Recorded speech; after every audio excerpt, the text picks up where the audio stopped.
जय हिंद, जय भारत। मैं रेबल श्रद्धानंद। निर्मला जी, आज का जो विषय है वो आपके ऊपर है।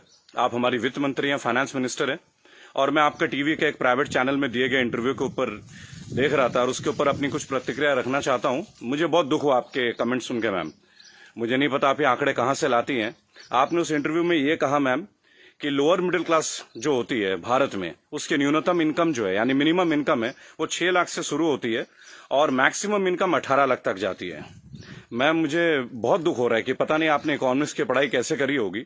आप जानते हैं मैम लोअर मिडिल क्लास का मतलब क्या होता है, या लोअर का मतलब क्या है, इसका अर्थ आपको पता है मैम? लोअर, एक सिक्योरिटी गार्ड मैम 8 से 10 हजार रुपए कमाता है मैम, पूरे साल में 1,20,000 रुपए। उसे आप कौन से क्लास में रखना चाहेंगे मैम? एक नया क्लास क्रिएट कर देंगे क्या?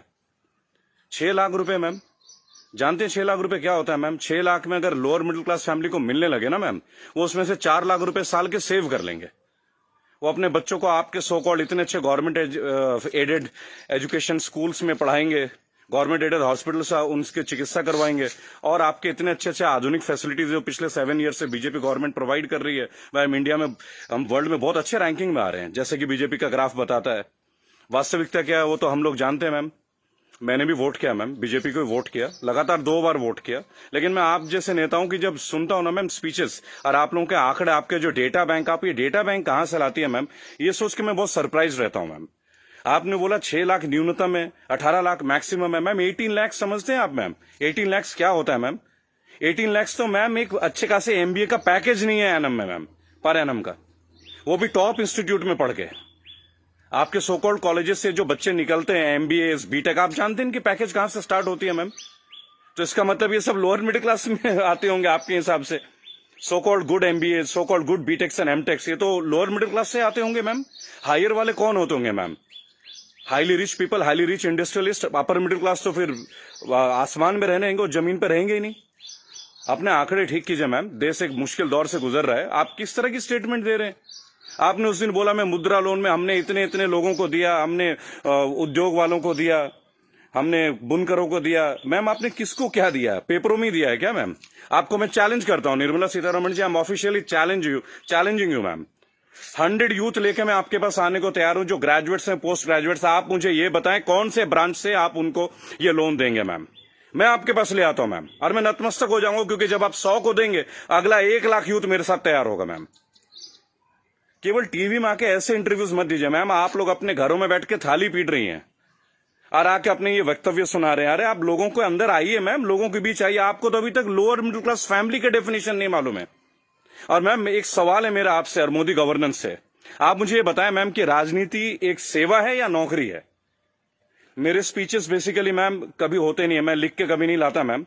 जो मेरी खुद की फीलिंग्स है, मैंने अपने नाम में रेबल शब्द इसलिए, क्योंकि जो गलत है मैं तो बोलूंगा ma'am. I have the right to express my views. आप मुझे ये बताएं मैम, पॉलिटिक्स, राजनीति, इज इट ये सेवा है मैम या नौकरी है? अगर सेवा है तो मैम आप लोग तनख्वाह मत लीजिए मैम, और पेंशन मत लीजिए। इतनी हाई सैलरी है आप लोगों की, इतनी फैसिलिटीज है मैम, टेलीफोन कॉल्स की फैसिलिटी, एसी की फैसिलिटी, बिजली की फैसिलिटी, ड्राइवर की फैसिलिटी, हाई क्लास ट्रेन की फैसिलिटी, फ्लाइट्स की फैसिलिटी, पेट्रोल की फैसिलिटी। मत लीजिए मैम। आप आइए, लोअर मिडिल क्लास फैमिली की तरह लाइफ को स्पेंड कीजिए, अगर आप सेवा करना चाहती है मैम। और अगर ये नौकरी है मैम, पॉलिटिक्स, अगर राजनीति आप लोगों के लिए नौकरी है मैम, तो इसका कोई एजुकेशनल मापदंड होगा ना मैम, कोई एजुकेशन क्राइटेरिया तो होगा। मोदी जी, मैं आपसे क्वेश्चन पूछना चाहता हूं कि ऐसा कौन सा डिग्री ले लिया मैं निर्मला सीतारमण जी ने, जो आप एक पहले इनको आप डिफेंस मिनिस्टर बनाते हैं, चंद महीनों के बाद आप इन्हें मिनिस्ट्री ऑफ फाइनेंस दे देते हैं। अरे डिफेंस तो हमारी शक्ति परीक्षण की बात है। It is about our valour, it is about our strength, it is how much mentally fit we are, how much physically tough we are. How can you give a position, both the position to same person? Are they eligible for the same post ma'am? Sir, क्या ये दोनों same post के लिए eligible होते हैं क्या? मुझे लगा था कि आपने कहा था अच्छे दिन आएंगे तो ठीक है, आप क्राइटेरिया को बदलेंगे। सर, आपने तो क्राइटेरिया नहीं बदला। आपने तो दूसरे दलों के नेताओं को अपने पार्टी में लेके आ गए, उनको भगवा रंग दे दिया, उनको नेताएं बना दी। मैं दिल्ली में जनवरी मंथ में इंटरव्यू देख रहा था अनुराग ठाकुर का, फरवरी में, देश के गद्दारों को गोली मारो। बड़ी अजीब बात है। हाईली एजुकेटेड है, क्रिकेटर हैं वो, शायद बीसीसीआई के हैं, और तो और अमित शाह के पुत्र जो वो सेक्रेटरी बन जाते हैं। लोगों के ऊपर आप लोगों को बड़ा अच्छा लगता है। आपकी आईटी टीम के ज्यादातर लोग राहुल गांधी को पप्पू पप्पू कप्पू करके बुलाते हैं।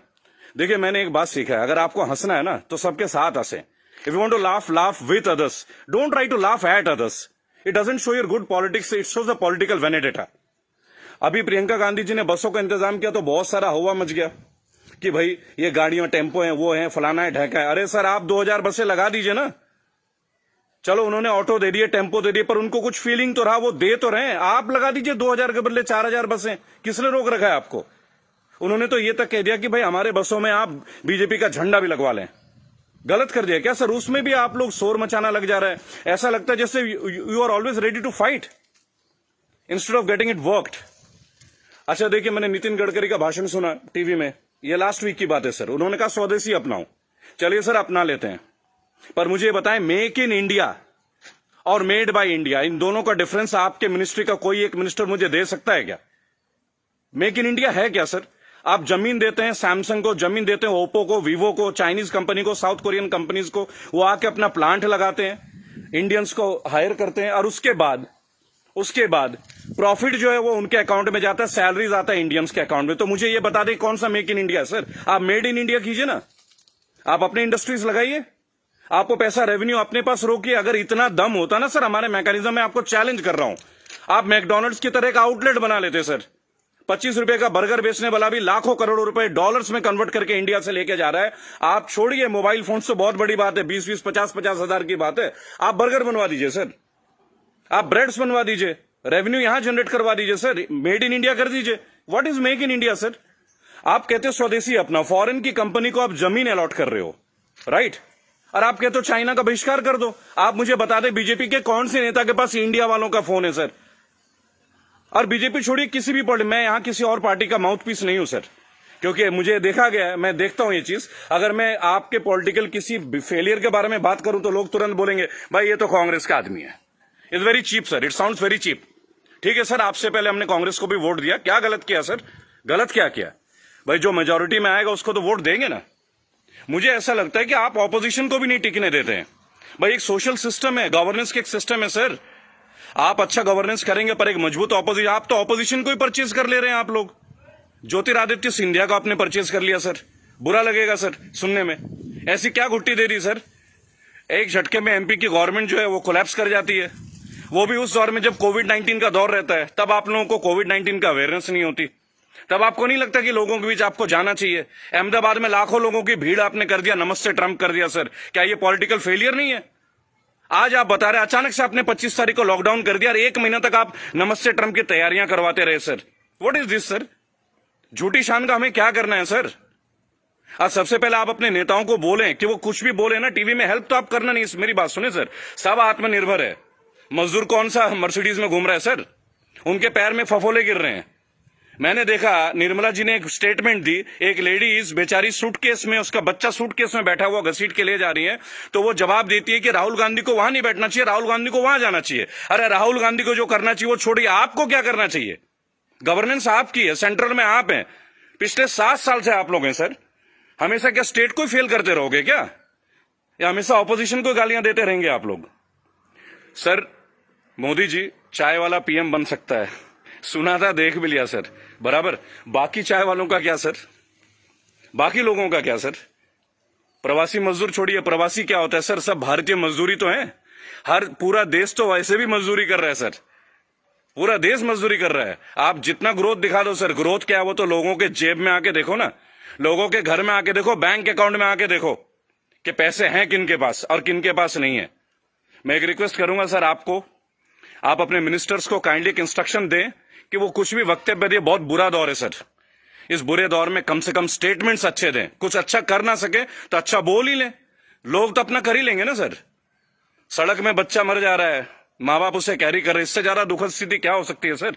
ये कोई पॉलिटिकल बात थोड़ी है। लेकिन मेरा एक सवाल हमेशा आपके साथ रहेगा सर, कि आप एक बात का जवाब जरूर दें। और जो भी लोग इस वीडियो को देख रहे हैं, अगर आपका संपर्क किसी भी पार्टी से है, कांग्रेस से है, समाजवादी पार्टी से है, तृणमूल कांग्रेस के लोगों से, कृपया मेरा वीडियो उन तक पहुंचाएं और उनको बोलें कि ऑपोजिशन इसलिए कमजोर है, केवल एक कारण है, क्योंकि इन पॉलिटिकल ग्रुप्स के जितने भी लोग होते हैं ना सर, जो सो कॉल्ड प्रदेश प्रवक्ता होते हैं, शायद वो बेहद कमजोर हैं। सांबित पात्रा से कैसा बहस कर रहा है मुझे खड़ा कीजिए सर, मैं बताता हूं सांबित पात्रा से क्या बात करनी है, डेटा के साथ। स्मृति ईरानी के साथ बात करना है, मैं करूंगा सर। मैं उनसे पूछूंगा उनका क्या एजुकेशन क्वालिफिकेशन था जो उन्हें शिक्षा मंत्री बना दिया गया था। आप सीबीएसई का हैंडल, मेरे पास बहुत मुद्दे हैं सर, देश के करंट मुद्दे हैं। और सर चिंता मत कीजिएगा, मुझे आपसे कुछ हेल्प नहीं चाहिए सर, प्लीज। फाइनेंशियली मुझे आपसे कोई हेल्प नहीं चाहिए, आपकी पार्टी से तो कम से कम कुछ भी नहीं चाहिए। मेरे दोस्तों, अगर आप ये वीडियो देखते हैं प्लीज शेयर कीजिए। मैं चाहता हूं कि एक बार मंच पे आने का मौका मिले सर। और अर्नब गोस्वामी जी, आप जो जिनको बुलाते हैं दूसरे ग्रुप के लोगों को बोलते it is my show, it is my show, god damn it, if it is your show why are you calling other people man? Don't call them. अगर आपको लोगों को बुलाना है, बात करना है तो मिलें, बात करें, उनकी सुने। केवल चिल्लाने से आप अच्छा एंकर नहीं बन जाते sir. I am very sorry to say that is the worst type of journalism I have ever seen. I am very unhappy sir. मुझे लगता था आपके अंदर स्पिरिट है, पर आप तो लोगों को शोर मचा के चैनल ब्लॉक कर देते हैं, उसको बाहर कर देते हैं। What is this way of journalism sir? कि मेरे इस सवाल का जवाब दीजिए। मेरे इस क्या फिल्मी शूटिंग करते हैं क्या सर आप? चलिए सर, मुझे बुलाइए अर्नब जी, एक बार अपने चैनल पे बुलाइए मुझे। 5 स्टैटिस्टिक्स पे बात करूंगा, ग्राफ के साथ बात करूंगा, डेटा के साथ बात करूंगा आपके साथ। उसके बाद अगर आपकी बोलती ना बंद कर दी ना सर, तो मेरा नाम बागी श्रद्धानंद नहीं। मैं बीजेपी के अगेंस्ट नहीं सर, मैं बीजेपी गवर्नेंस के अगेंस्ट हूं। मुझे नहीं लगता भगवा पहनने से ही मैं हिंदुत्व का पहचान करा जाएगा। मेरे अंदर बहुत हिंदुत्व है। कमाल की बात देखिए, मेरी आखिरी लाइन है, गौर से सुनिएगा सर। श्रद्धानंद पति मेरा नाम है, जाति से मैं ब्राह्मण हूं, पढ़ा हूं क्रिश्चियन स्कूल से, saint Mary's English high school, और गर्व से कहता हूं सर, फादर हुआ करते हैं वहां पे, फादर गॉलबर्ट फर्टैडो, अब नहीं रहे सर, हमारे फॉर्मर प्रिंसिपल। क्या कमाल की शिक्षा दी है सर। इतने आईआईटीएन निकलते हैं सर, कभी आप लोगों की जरूरत नहीं पड़ी सर। मुझे ताज्जुब लगता है, अंगूठा छाप के नीचे एमटेक वाला बंदा काम कर रहा है और हम उनको सुन रहे हैं। What the hell is going on sir? कहां है आपके अच्छे दिन? बुलाइए ना सर एक बार चैनल में। आपके जितने भी प्रवक्ता है ना सर, जितने भी प्रवक्ता है, अगर 10 मिनट का टाइम दे देना सर, उनकी बोलती बंद कर दूंगा।